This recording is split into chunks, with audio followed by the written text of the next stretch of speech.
ശ്രീവിഘ്നരാജം ഭജേ ശ്രീവിഘ്നരാജം ഭജേ ശ്രീവിഘ്നരാജം ഭജേ.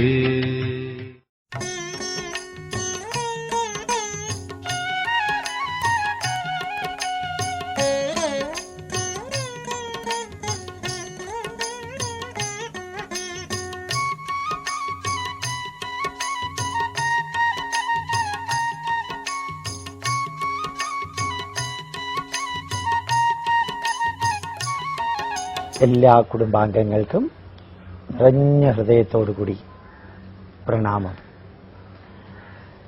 ഈ ഒരു video CD സന്ദേശം നിങ്ങൾക്ക് എത്തിക്കുന്നതും ഇന്റർനെറ്റിലൂടെയും മാധ്യമങ്ങളിലൂടെയും ഈ സന്ദേശം നിങ്ങൾക്ക് എത്തിക്കുന്നതിൽ ഒരു പ്രത്യേക ലക്ഷ്യമുണ്ട്. നമുക്ക് ജന്മം നൽകി നമ്മളെ വളർത്തി വലുതാക്കിയ മാതാപിതാക്കള് നമ്മളിൽ നിന്ന് തിരിച്ചൊന്നും പ്രതീക്ഷിക്കാതെ നമുക്ക് ആയുരാരോഗ്യ സൗഖ്യം നൽകണമേ എന്ന് പ്രാർത്ഥിച്ച നമ്മുടെ മാതാപിതാക്കള് അവര് നമുക്ക് വേണ്ടി ചെലവഴിച്ച സമയം, ഊർജം, സമ്പത്ത് ഇതൊന്നും തിരിച്ചു ചോദിക്കാതെ നമുക്ക് ഈ ശരീരവും ഈ ജന്മവും തന്ന അവരോട് നമുക്കുള്ള കടപ്പാട് വർഷത്തിലൊരിക്കൽ ഒരു ദിവസം അരമണിക്കൂർ അവരെ സ്മരിക്കാനും അവരെ അതിഥിമാരെ പോലെ ആവാഹിച്ച് നമ്മളുടെ മുമ്പിൽ കൊണ്ടുവന്ന് അർഘ്യപാദ്യാദികളോടുകൂടി അവരെ പൂജിച്ച് അവരെ നമസ്കരിച്ച് അനുഗ്രഹിക്കണമേ എന്ന് പ്രാർത്ഥിക്കാനും, നിങ്ങളെ ഞങ്ങൾ സ്മരിക്കുന്നുണ്ട്, നിങ്ങളുടെ നിർദ്ദേശങ്ങൾ ഞങ്ങളുടെ ജീവിതത്തിൽ ഇന്ന് മാർഗദർശകങ്ങളാണ് എന്ന് ഓർമ്മിപ്പിക്കാനും, കർക്കിടകം രാശിയിൽ സൂര്യൻ നിൽക്കുമ്പോൾ അതേ ലാറ്റിറ്റ്യൂഡിലും ലോഞ്ചിറ്റ്യൂഡിലും ചന്ദ്രൻ വരുന്ന കർക്കിടകത്തിലെ കറുത്ത വാവ് ദിവസം, എല്ലാ വർഷവും കർക്കിടകത്തിലെ കറുത്ത വാവ് ദിവസം മനസ്സിന്റെ കാരകനായ ചന്ദ്രനും ശരീരത്തിന്റെ കാരകനായ സൂര്യനും ഒരുമിച്ച് വരുന്ന ചന്ദ്രന്റെ സ്വക്ഷേത്രമായ കർക്കിടകം രാശിയില്, സൂര്യന്റെ വ്യയക്ഷേത്രമായ കർക്കിടകം രാശിയില് ഒരുമിച്ച് നിൽക്കുമ്പോൾ നമ്മുടെ പിതൃക്കള്, മാതാപിതാക്കളും അവരുടെ പൂർവീകരും നമ്മൾ ഈ ഭൂമിയിൽ എങ്ങനെ ജീവിക്കുന്നു എന്ന് നോക്കുന്നു അത്രേ. അത് നമ്മുടെ വിശ്വാസമാണ്. ആ ദിവസം അവരോട് നമ്മൾ പറയുന്നു, നമ്മൾ സന്തോഷത്തോടുകൂടി ജീവിക്കുന്നു. ആ അറിയിക്കലാണ് യഥാർത്ഥത്തിൽ പിതൃകർമ്മം എന്ന് പറയുന്നത്. നമ്മൾ തിരുനെല്ലിയിൽ പോയിട്ട് പിതൃകർമ്മം നടത്തിയിട്ടുണ്ടെങ്കിലും, രാമേശ്വരത്തിലോ ഗയയിലോ പോയിട്ട് പിതൃകർമ്മം നടത്തിയിട്ടുണ്ടെങ്കിലും, നമുക്ക് ജന്മം നൽകി വളർത്തി വലുതാക്കിയ മാതാവോ പിതാവോ അവരുടെ മാതാപിതാക്കളോ പുനർജന്മം എടുത്തു എന്ന് നമുക്ക് തോന്നുന്നുണ്ടെങ്കിലും, ഞാൻ ഇനി പിതൃകർമ്മം നടത്തേണ്ട ആവശ്യമില്ല എന്ന് നിങ്ങളോട് ആരെങ്കിലും പറഞ്ഞിട്ടുണ്ടെങ്കിലും, ഭാരതീയ ധർമ്മശാസ്ത്രം അടിവരയിട്ട് പറയുന്നു, നിങ്ങളുടെ ജീവിതാവസാനം വരെ നിങ്ങൾ മാതാപിതാക്കൾക്ക് പിതൃകർമ്മം, പിതൃസ്മരണ, പിതൃതർപ്പണം ചെയ്യണമെന്ന്. ആ സന്ദേശത്തിലൂടെ നമ്മൾ എന്താ ചെയ്യുന്നത്?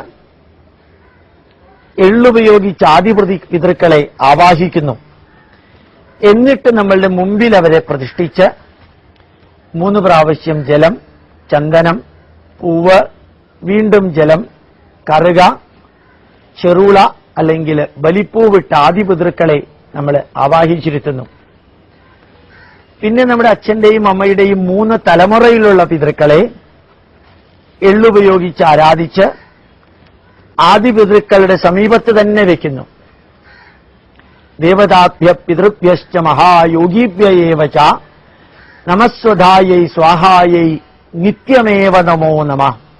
ആ മന്ത്രത്തിന്റെ വലിപ്പം നോക്കൂ. ദേവതാഭ്യ പിതൃഭ്യശ്ച മഹായോഗിഭ്യ ഏവ ച നമസ്വധായൈ സ്വാഹായൈ നിത്യമേവ നമോ നമഃ. ദേവതകൾക്കും പിതൃക്കൾക്കും യോഗിമാർക്കും ത്യാഗമനോഭാവമുള്ളവർക്കും യജ്ഞഭാവമുള്ളവർക്കും എന്നുമെന്നും ഞാൻ നമസ്കരിക്കുന്നു. തിലോദകം ച പിണ്ഡം ച ഇവാനാം പരിതുഷ്ടയെ സമർപ്പയാമി ഭക്ത്യാ പ്രസീദമേ. ഞാൻ ഈ എള്ളിന്റെ വെള്ളവും ഞാൻ നിങ്ങൾക്കായിട്ട് സമർപ്പിക്കുന്നു, ഭക്തിയോടുകൂടി സമർപ്പിക്കുന്നു.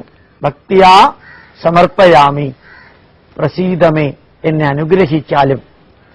അപ്പൊ എനിക്ക് അവരിൽ നിന്ന് ലഭിക്കുന്ന അനുഗ്രഹത്തിന് വേണ്ടിയാണ് ഞാൻ ഈ ഭൗതിക ജീവിതത്തെ ധന്യമാക്കാൻ ദേവതമാർക്കും യോഗികൾക്കും പിതൃക്കൾക്കും ദേവതാഭ്യ പിതൃഭ്യശ്ച മഹായോഗിഭ്യ ഏവ ച നമസ്വധായൈ സ്വാഹായൈ നിത്യമേവ നമോ നമഃ. തിലോദകം ച പിണ്ഡം ച ഈശാനാം പിതॄണാം പരിതുഷ്ടയെ സമർപ്പയാമി ഭക്ത്യാ പ്രസീദമേ എന്ന് പറഞ്ഞ് സമർപ്പിക്കുന്നത്. അതിനുശേഷം നമ്മൾ രണ്ട് കൈയും കൂപ്പിയിട്ട് പിണ്ഡം വെച്ചതിന് ശേഷം പ്രാർത്ഥിക്കുന്നൊരു മന്ത്രമുണ്ട്. അബ്രഹ്മണോയേ പിതൃവംശജാത മാതുസ്തദാ വംശ ഭവാമദീയ വംശദ്വയേസ്മിൻ മമ ദാസഭൂത വൃത്യാഹ തദൈവ ആശ്രിത സേവകാശ്ച മിത്രാണി സഖ്യ പശവശ്ച വൃക്ഷാഃ ദൃഷ്ടാശ്ച അദൃഷ്ടാശ്ച കൃതോപകാര ജന്മാന്തരേ യേ മമ സംഗതാശ്ച തേഭ്യ സ്വയം പിണ്ഡബലിം ദദാമി. ഇതിന്റെ അർത്ഥമൊന്ന് നമ്മൾ മനസ്സിലാക്കണം. ആബ്രഹ്മണോ യേ പിതൃവംശജാത, ഈ പ്രപഞ്ചത്തില് ഇന്നുവരെ ഉണ്ടായ സർവചരാചരങ്ങളിലും എന്റെ അച്ഛന്റെ വംശത്തിൽ ജനിച്ചവരാരെല്ലാമുണ്ടോ, മാതൃവംശേ തദൈവച, അമ്മയുടെ വംശത്തിൽ ജനിച്ചവരാരെല്ലാമുണ്ടോ, ഗുരു ശ്വശുരബന്ധൂനാം ഏചാന്യേ ബാന്ധവാമൃത, എന്റെ ഗുരുക്കന്മാരുടെ വംശത്തില് ബന്ധുക്കളുടെ വംശത്തില് ജനിച്ചവരെല്ലാം ആരെല്ലാമുണ്ടോ, മിത്രാണി സഖ്യ പശവശ്ച വൃക്ഷാഃ, എന്റെ സുഹൃത്തുക്കളായിട്ട് എന്റെ സഹായികളായിട്ട് ജനിച്ചവരാരെല്ലാമുണ്ടോ അവർക്കെല്ലാം എന്റെ ശരീരം വളരാൻ വേണ്ടി ഏതെല്ലാം ജന്തുക്കളുടെയും ഏതെല്ലാം സസ്യങ്ങളുടെയും ശരീരഭാഗങ്ങളാണോ ഞാൻ ഭക്ഷണത്തിനായി ഉപയോഗിച്ചത് അവയ്ക്കെല്ലാം ദൃഷ്ടാശ്ച അദൃഷ്ടാശ്ച കൃതോപകാര, നേരിട്ട് വന്ന് എന്നെ സഹായിച്ചവര്, പരോക്ഷമായിട്ട് എന്നെ സഹായിച്ചവര്, അവർക്കെല്ലാം ജന്മാന്തരേ ഏ മമ സംഗതാശ്ച, ജന്മജന്മാന്തരങ്ങളിൽ എന്നെ സഹായിച്ചവരാരെല്ലാമുണ്ടോ അവർക്കെല്ലാവർക്കും ഭൃത്യാഹ തദൈവ ആശ്രിത സേവകാശ്ച, എന്റെ ഭൃത്യന്മാരായിട്ട് ജനിച്ചവര്, ഞാൻ ആരെയാണോ ആശ്രയിച്ച് ജീവിച്ചത് ആ ഞാൻ ആശ്രയിച്ചവര്, എന്നെ ആശ്രയിച്ച് ജീവിച്ചവര്, ഭൃത്യാഹ തദൈവ ആശ്രിത സേവകാശ്ച, എന്റെ സേവകന്മാരായി ജനിച്ചത്, അവർക്കെല്ലാവർക്കും ഞാൻ തേഭ്യ, അവർക്കെല്ലാവർക്കും സ്വയം എന്റെ കൈകൊണ്ട് പിണ്ഡബലിം ദദാമി, ഞാനിതാ പിണ്ഡബലി കൊടുക്കുന്നു. അപ്പൊ നമ്മുടെ അച്ഛനും അമ്മയ്ക്കും മാത്രമുള്ള പിണ്ഡബലി അല്ല ഇത്. ആ മന്ത്രം ഞാൻ ഒരിക്കൽ കൂടി പറയാം, നോക്കാം. അബ്രഹ്മണോ യേ പിതൃവംശജാത ആദുസ്തദാ വംശ ഭവാമദീയ വംശദ്വയേസ്മിൻ മമ ദാസഭൂത വൃത്യാസ്തദൈവ ആശ്രിത സേവകാശ്ച മിത്രാണി സഖ്യ പശവശ്ച വൃക്ഷാഃ ദൃഷ്ടാശ്ച അദൃഷ്ടാശ്ച കൃതോപകാര ജന്മാന്തരേ യേ മമ സംഗതാശ്ച തേഭ്യ സ്വയം പിണ്ഡബലിം ദദാമി. ഇതാണ് പിണ്ഡം വെക്കുന്ന മന്ത്രം. അതിനുശേഷം മാതൃവംശേ മൃതായേശ്ച പിതൃവംശേ തദൈവച, അമ്മയുടെ വംശത്തിൽ ജനിച്ച് ജീവിച്ച് മരിച്ചവരാരെല്ലാമുണ്ടോ അവർക്കെല്ലാം, പിതൃവംശേ തദൈവച, അച്ഛന്റെ വംശത്തിൽ ജനിച്ച് മരിച്ച് അങ്ങനെ ആരെല്ലാമുണ്ടോ അവർക്കെല്ലാം, മാതൃവംശേ മൃതായേശ്ച പിതൃവംശേ തദൈവച ഗുരു ശ്വശുരബന്ധൂനാം, LKG മുതൽക്ക് എന്നെ പഠിപ്പിച്ച അധ്യാപകന്മാരാരെല്ലാവരും ഭൂമിയിൽ ജീവിച്ചു മരിച്ചോ അവർക്കെല്ലാം, ശ്വശുരന്മാര് എന്റെ ഭാര്യയുടെ കുലത്തിൽ ജനിച്ചവർക്കെല്ലാവർക്കും, ശ്വശുരബന്ധൂനാം ഏചാന്യേ ബാന്ധവാമൃത. മറ്റു ബന്ധുക്കൾ ആരെല്ലാമാണോ ജനിച്ച് മരിച്ചത് അവർക്കെല്ലാവർക്കും. ഏമേ കുലേ ലുപ്തപിണ്ഡാഹ, എന്റെ കുലത്തിൽ ജനിച്ച് പിണ്ടബലി കർമ്മങ്ങൾ കൊടുക്കാൻ ആരുമില്ലാതെ നരകയാതന അനുഭവിച്ച് മരിച്ചവരാരെല്ലാമുണ്ടോ അവർക്കും. ഏമേ കുലേ ലുപ്തപിണ്ഡ പുത്രധാര വിവർജിത, വിവാഹം കഴിക്കാതെ ഭാര്യയും മക്കളും ആരുമില്ലാതെ മരിച്ചവരാരെല്ലാമുണ്ടോ അവർക്കെല്ലാം. ഏമേ കുലേ ലുപ്തപിണ്ഡാഹ പുത്രധാര വിവർജിത ക്രിയാലോപഹതാശ്ചൈവ ജാത്യന്താ പങ്കവസ്തത. അവനവൻ ഈ പിണ്ടകർമ്മത്തിൽ വിശ്വാസമില്ലാതെ അങ്ങനെയുള്ളതൊന്നും നടത്താതെ മരിച്ചവരാരെങ്കിലും ഉണ്ടോ അവർക്കും ജാത്യന്താ പങ്കവസ്തത. ജന്മനാൽ അംഗഹീനന്മാരും ബുദ്ധിഹീനന്മാരും മനോവൈകല്യമുള്ളവരുമായിട്ട് ജനിച്ചവരാരെല്ലാമുണ്ടോ അവർക്കെല്ലാവർക്കും ജാത്യന്താ പങ്കവസ്. ഏമേ കുലേ ലുപ്തപിണ്ഡാഹ പുത്രധാര വിവർജിത ക്രിയാലോപഹതാശ്ചൈവ ജാത്യന്താ പങ്കവസ്തത വിരൂപ ആമഗർഭാശ്ച ജ്ഞാതാ കുലേ മമ. എന്റെ കുലത്തിൽ ജനിച്ച വിരൂപന്മാരായി ജനിച്ചു മരിച്ചവര്, അമ്മയുടെ ഗർഭത്തിൽ തന്നെ അബോർഷൻ വന്ന് മരിച്ചവരാരെല്ലാമുണ്ടോ അവർക്കെല്ലാവർക്കും വിരൂപ ആമഗർഭാശ്ച ജ്ഞാതാ കുലേ മമ. എന്റെ കുലത്തിൽ ഇനി ആരെല്ലാം ജനിച്ചിട്ടുണ്ട് എനിക്കറിയാത്തവരുണ്ട്, അറിയുന്നവരുണ്ട്, അവരെല്ലാവരെയും ഞാനിവിടെ സ്മരിച്ചുകൊണ്ട് ഭൂമൗ ദത്തേന ബലിന തൃപ്തായാന്തു പരാം ഗതിം. ഭൂമിയിൽ നൽകിയിട്ടുള്ള ഈ ബലി കൊണ്ട് അവർക്കെല്ലാവർക്കും തൃപ്തി ഉണ്ടാകട്ടെ എന്ന് പ്രാർത്ഥിച്ചുകൊണ്ട് ഞാനിതാ പിണ്ടബലി നൽകുന്നു എന്ന് പ്രാർത്ഥനയോടുകൂടി സമർപ്പിക്കുന്ന കർമ്മമാണ്. ഈ മന്ത്രങ്ങളെല്ലാം വെബ്സൈറ്റിൽ കൊടുത്തിട്ടുണ്ട്. www.iish.org സംസ്കൃതത്തിലെ ദേവനാഗരി ലിപിയില് ഇംഗ്ലീഷ് അർത്ഥത്തോടുകൂടി ഇത് മുഴുവനും കൊടുത്തിട്ടുണ്ട്. ഇങ്ങനെയുള്ള മന്ത്രത്തോടുകൂടി പിതൃകർമ്മം നടത്തിയിട്ട് പിന്നെ ദേവതമാർക്കും ഗുരുക്കന്മാർക്കും ആചാര്യന്മാർക്കും പിതൃക്കൾക്കും പ്രത്യേകം നമ്മൾ തർപ്പണം കൊടുക്കാറുണ്ട്. ആ തർപ്പണമെല്ലാം കൊടുത്തു കഴിയുമ്പോൾ നമുക്ക് ലഭിക്കുന്ന മാനസിക സംതൃപ്തി ഈ ലോകത്തില് ഏതു തരം ഭക്ഷണം കഴിച്ചാലും ഏത് മെഡിക്കൽ ഷോപ്പിൽ ചെന്ന് ഏതു തരത്തിലുള്ള മരുന്ന് കഴിച്ചാലും എന്തെല്ലാം ചെയ്താലും ലഭിക്കുന്നതിലപ്പുറത്തുള്ള ഒരു സംതൃപ്തിയാണ്.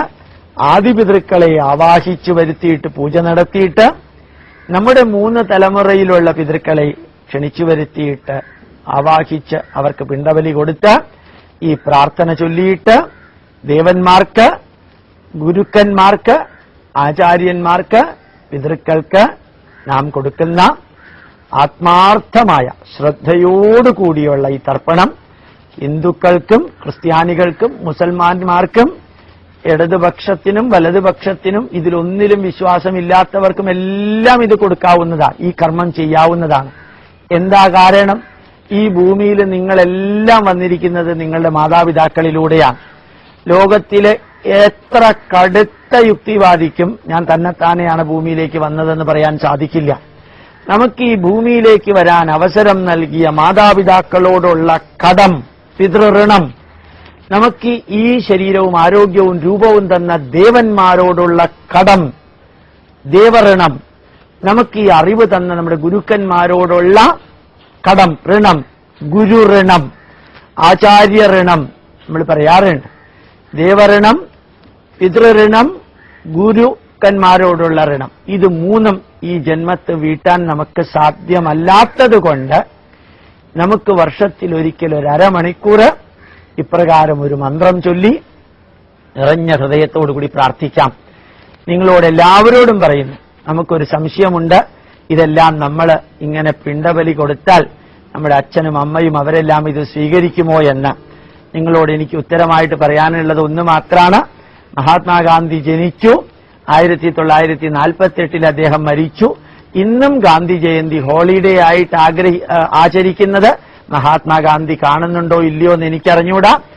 ഈ 1947 ആഗസ്റ്റ് 15 തീയതി ഭാരതത്തിന് സ്വാതന്ത്ര്യം കിട്ടിയ ആ ദിവസം അന്നു മുതൽക്ക് ഇന്ന് വരെ നമ്മുടെ രാഷ്ട്രപതി സ്വാതന്ത്ര്യദിനം ആഘോഷിക്കുമ്പോൾ ഭാരതത്തിന്റെ സ്വാതന്ത്ര്യത്തിന് വേണ്ടി മരിച്ച എല്ലാ യോദ്ധാക്കൾക്കും പുഷ്പചക്രം സമർപ്പിക്കാറുണ്ട്. അതവർ കാണുന്നുണ്ടോ അവരെടുക്കുന്നുണ്ടോ എന്ന് എനിക്ക് അറിഞ്ഞുകൂടാ. റീത്ത് അതേപോലെ ഇന്ദിരാഗാന്ധിയും ജവഹർലാൽ നെഹ്റുവും വലിയ നന്മകളൊന്നും ചെയ്തവരാണെന്ന് നമുക്ക് പലർക്കും അഭിപ്രായം ഉണ്ടാവില്ല. എന്നാലും അവരെല്ലാം മരിച്ച ദിവസം രാവിലെ മുതൽക്ക് വൈകുന്നേരം വരെ എല്ലാ മന്ത്രിമാരും ഉറങ്ങിക്കൊണ്ട് നാമം ജപിക്കുമ്പോഴും ശാന്തി മന്ത്രം ചൊല്ലുമ്പോഴും അതെല്ലാം മരിച്ചുപോയി ഇന്ദിരാഗാന്ധിയും ജവഹർലാൽ നെഹ്റുവും എല്ലാം സ്വീകരിക്കുന്നുണ്ടോ എന്ന ചോദ്യം നിങ്ങൾ തന്നെത്താനെ ചോദിച്ച് അതിനുത്തരം കണ്ടുപിടിക്കുക. നമ്മൾ ശങ്കരാചാര്യ ജയന്തിയും വാൽമീകി ജയന്തിയും ഹനുമത് ജയന്തിയും എല്ലാം ആഘോഷിക്കുകയും ആചരിക്കുകയും ജീവിതത്തിൽ ചെയ്യുമ്പോൾ അവരെല്ലാം ഇതെടുക്കുന്നുണ്ടോ കാണുന്നുണ്ടോ എന്ന ചോദ്യത്തെക്കാൾ ഇമ്പോർട്ടന്റ് നമുക്ക് സമർപ്പിക്കാനുള്ളത്, നമുക്കുള്ള കടപ്പാട് അറിയിക്കാനുള്ളത്, നമുക്ക് സ്മരിക്കാനുള്ളത് അത് നമ്മൾ ചെയ്യാം. നമ്മളുടെ ഭാഗത്തുനിന്ന് അങ്ങോട്ടുള്ളത് ചെയ്യാം. ഇങ്ങോട്ട് അവർ സ്വീകരിച്ച് അനുഗ്രഹിക്കുന്നോ ഇല്ലയോ എന്നൊന്നും പരിശോധിക്കാനുള്ള സമയം നമ്മൾ ചെലവഴിക്കുന്നതിനേക്കാൾ എളുപ്പത്തില് നമ്മുടെ ദൗത്യം ജീവനോടെ വർഷത്തിലൊരിക്കൽ ഒരു അരമണിക്കൂർ മാറ്റിവെച്ച് ചെയ്യാൻ നമുക്ക് സാധിക്കട്ടെ എന്ന് പ്രാർത്ഥിച്ചുകൊണ്ട് ഈ പിതൃകർമ്മം ലോകമെമ്പാടുമുള്ള ജനങ്ങളെ കൊണ്ട് ആചരിപ്പിക്കുക എന്നുള്ളത് ഇന്ത്യൻ ഇൻസ്റ്റിറ്റ്യൂട്ട് ഓഫ് സയന്റിഫിക് ഹെറിറ്റേജിന്റെ ദൗത്യമാണ്. ധാരാളം ക്രിസ്ത്യാനികൾ അത് ആചരിക്കാറുണ്ട്. Indian institute of scientific heritage ഈ വർഷം ആഗസ്റ്റ് 9 തിങ്കളാഴ്ച രാവിലെ 6 മുതൽക്ക് 11:30 മണി വരെ അരമണിക്കൂർ വീതമുള്ള ഈ പിതൃകർമ്മം തൃശൂരിൽ നിന്ന് ഗുരുവായൂരിലേക്ക് പോകുന്ന വഴി കേച്ചേരിക്കടുത്ത് മഴുവഞ്ചേരി ക്ഷേത്രത്തില് ഞാൻ തന്നെ ഈ മന്ത്രം ചൊല്ലിയിട്ട് നടത്തിക്കൊടുക്കുന്നുണ്ടായിരിക്കും. കഴിഞ്ഞ വർഷം ഏതാണ്ട് 6000 പേരുണ്ടായിരുന്നു. ഈ വർഷവും അതിനേക്കാൾ കൂടുതൽ ജനങ്ങൾ വരും. മഴുവഞ്ചേരി മഹാദേവ ക്ഷേത്രം തൃശൂരിൽ നിന്ന് ഗുരുവായൂരിലേക്ക് പോകുന്ന വഴിക്ക് കേച്ചേരിക്ക് മുമ്പ് ഹൈവേയിൽ തന്നെ എല്ലാ ബസ്സും അവിടെ നിർത്തുന്നുണ്ടായിരിക്കും. ഈ മന്ത്രിസഭ വന്നതിന് ശേഷം മഴുവഞ്ചേരിയിൽ ബസ് സ്റ്റോപ്പ് അനുവദിച്ചിട്ടുണ്ട്.